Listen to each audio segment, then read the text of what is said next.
I mean, everybody knows that that's a part of the game. And when you come out here, you know it's war every single day, every single practice, every single game. And so you know that part of going to war like that, that has the potential to happen. But what I want to bring attention to is Jeff Allen and his staff and what an awesome job they've done keeping our team very healthy.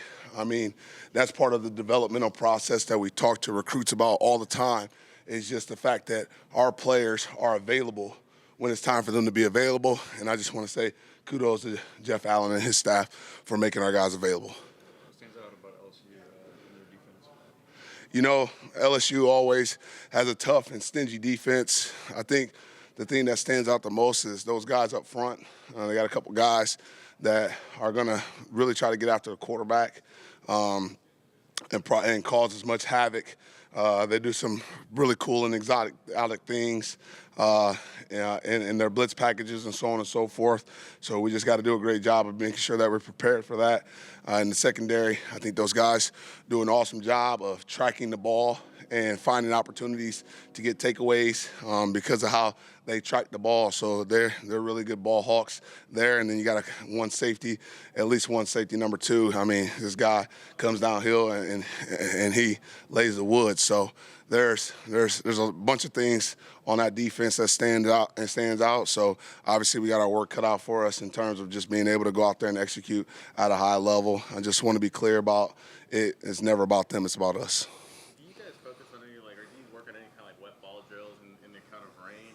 What advice do you give your receivers to kind of, I know you're not making any excuses, but like what do you advise them to do to get over that kind of stuff? You know, it's a slippery slope when you start doing certain things like that, because you know, now are you mentally handicapping your players because of some of the things you're doing, or are you really helping them? Certainly, we're doing a good job of trying to mimic the things that we think we're going to see on game day. However, what we're going to be playing in is the same thing that they're going to be playing in. So if they don't have issues, I certainly, well, even if they do have issues, I expect our guys not to have issues when it comes to things like the weather. And I can't remember what you said on the second question, but that was my answer right there. Okay, good. I am so proud of that young man. I just want it to be very clear. His growth as a player has been exponential throughout this season. That's the reason why he's played as much as he has. When you're a bigger guy like he is, you're really working to learn to get in and out of your breaks more efficiently, all right, and be able to move at in a way that is more of a receiver. Obviously, he was recruited here to be a tight end initially, and so I'm super proud of his progress to this point. Really reliable kid, tough, willing to do whatever it is that we ask him to do. At one point I asked him if he wanted to go play a different spot in the receiver room, and his answer was perfect. Coach, I'll do anything to get on this field and help this team. I mean, that's exactly what he said.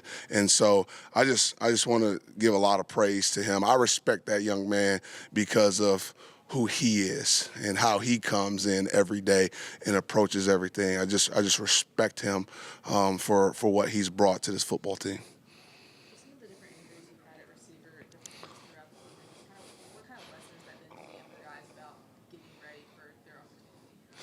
I mean, I think a lot of people say this, and I'm going to say it just like they do. Stay ready so you don't have to get ready, okay? So that's really been the lesson for them. When your moment comes, you better have prepared in a way that you are at an all-American level of preparation, and that's all I can tell them to do. You never know when your time is coming. You never know. And they're getting plenty of reps. I mean, those young guys are getting a ton of reps throughout practices and so on and so forth, and it's on film, and they're consistently getting feedback every single day. It's placed on the film, so they're able to see it and whenever they want to. And certainly we're coaching it and giving them the opportunity to see that. So, good thing about it is, when you talk to all these recruits, we played a lot of young guys on this football team, okay? A lot of young players have played on this football team, and they've played at a high level and given us an opportunity to win football games, okay? And that's part of the development. Some people develop by having you sit down and just watch the other guys do it, but here we've done a good job of allowing our players to go out there and actually do it themselves. Kobe's kind of been a guy that's kind of up and down throughout his career. How close do you feel like to kind of reaching that potential and kind of on a consistent basis to kind of break out? I think everybody puts a ceiling on people and have this idea of what they can and cannot do.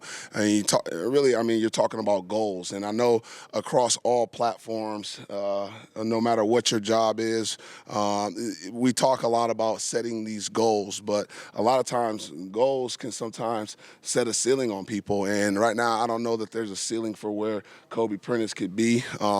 He just has to continue to develop and continue to push himself to be at the level that he wants to be because he doesn't know where that actually could end up taking him. I think Kalen DeBoer said that freshmen aren't really freshmen at this point in the season. Just how much does Ryan still feel like a freshman at this point, or is he just another player at this point? I think we do a great job of not really separating out the freshmen, sophomore, juniors. I mean, it's funny when we first got here, or when Ryan first got here, and he had one of his first practices, and he went out there and really had a great day.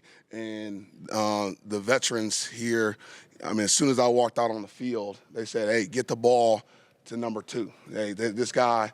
You had your vets saying, "Hey, that guy, you need to get him the ball." And that's the thing about here at the University of Alabama. These guys, they recognize who is playing at a high level. They expect each person, whoever's in there, to play at a high level. And so they don't care who's doing the work. They just want the work to be done. I don't really care who pays my bills.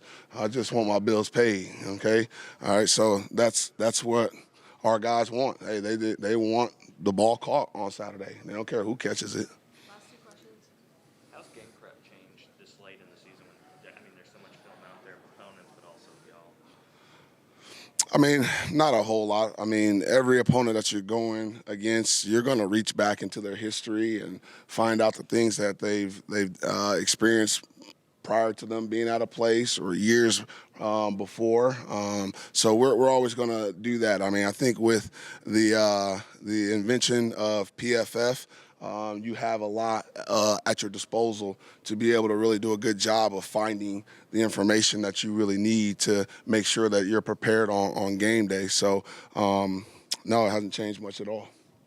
Have there been any conversations with Kendrick this week about just kind of how to stay even keel in Death Valley with him returning to Louisiana at this home state? Tremendous question.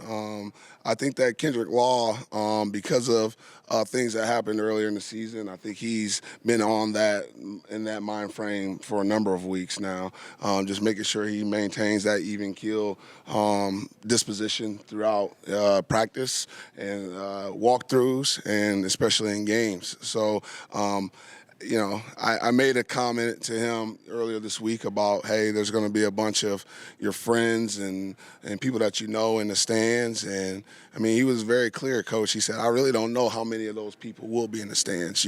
Coach, if you know where I come from, a lot of those folks, they're really expecting me to make it, and they're not necessarily going to be in position to be in these places because right now they just are a little maybe down on their luck or got issues. And obviously he said a little bit different than what I'm saying right now. But certainly, it just reaches down into knowing these young men as who they are as men, where they come from, what they've gone through, what they've been experiencing. And certainly in this environment, he'll be excited to go out there and just perform. But ultimately, it's just another game. He hasn't uplifted this much at all.